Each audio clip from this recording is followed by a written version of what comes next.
paz esteja convosco, bem-vindos ao 35º episódio do Credo em 5 minutos. No episódio anterior deixámos Jesus no final da última ceia.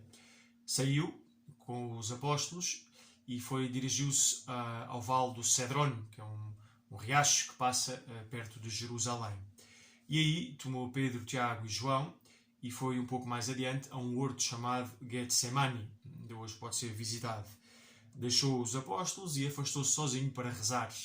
E aqui onde Jesus entra na sua agonia. Percebermos um bocadinho o sofrimento de Jesus, temos de nos lembrar que ele é apenas uma pessoa, é a segunda pessoa da Santíssima Trindade, mas que subsiste em duas naturezas. A natureza divina, igual à do Pai e do Espírito Santo, a mesma, que é a do Pai e do Espírito Santo, e uma natureza humana perfeitamente igual à nossa, com inteligência, com vontade. E diante de tudo aquilo que Jesus iria sofrer, os maus tratos, a traição de Judas, a negação de Pedro, a cobardia dos apóstolos, as blasfémias dos chefes dos judeus, a brutalidade dos romanos, tudo isto, mas sobretudo diante do pecado, que é a razão de todo o mal, de todo este sofrimento, Jesus sente um verdadeiro horror. A sua natureza humana, que é igual à nossa, sente repugnância e horror diante do sofrimento. E quanto maior o sofrimento, maior o medo, maior a angústia. Nós temos experiências muito mais ligeiras, não é? Mas quando se aproxima uma dor muito grande ou sabemos que nos espera algo difícil, nós sentimos uma ansiedade, sentimos preocupação. E quando estamos a sofrer, pois sentimos angústia, não gostamos.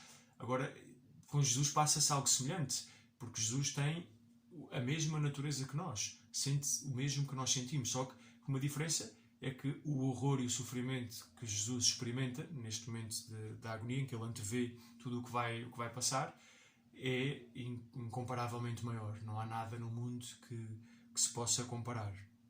De maneira muito particular faz sofrer Jesus toda aquela pessoa que não se arrepende, que não aproveita a misericórdia, porque Jesus oferece voluntariamente a sua vida por nós, mas dói-lhe imenso a rejeição humana.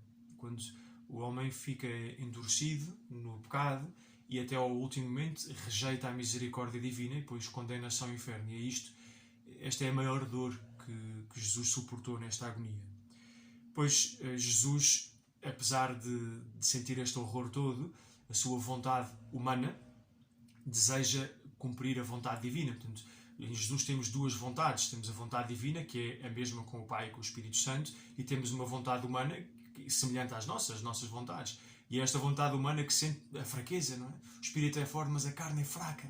E é pela sua oração, pela sua união, pelo amor ao Pai, pelo amor por nós, pela nossa salvação, que a vontade humana se identifica plenamente, perfeitamente com a vontade divina. E esta é a verdadeira batalha de Jesus no Horto das Oliveiras. É por isso que Jesus chega a um estado tal que sua gotas de sangue. E a razão é porque nos ama. Está disposto a sofrer aquilo tudo, abraça todo aquele sofrimento por nosso amor.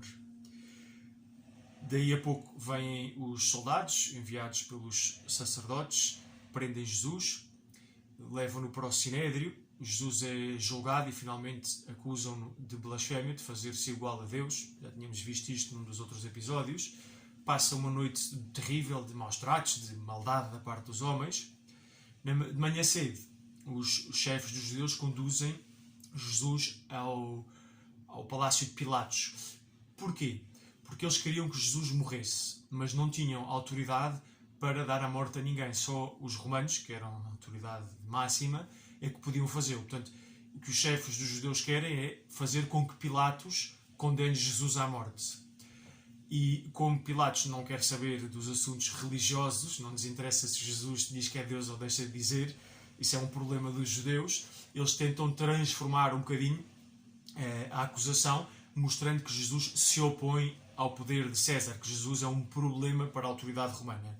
Ora, Pilatos percebe que isto é tudo um embuste, que é uma farsa, e que a verdadeira razão é religiosa, mas com medo de que os chefes dos judeus causem mais tumulto, com medo de arriscar a sua própria pele, pois ele seria responsável por estes tumultos e, sobretudo, para trazer outra vez a paz, Pilatos acaba por cometer o maior ato de cobardia da história. e condena Jesus à morte de cruz, sabendo que Jesus é inocente.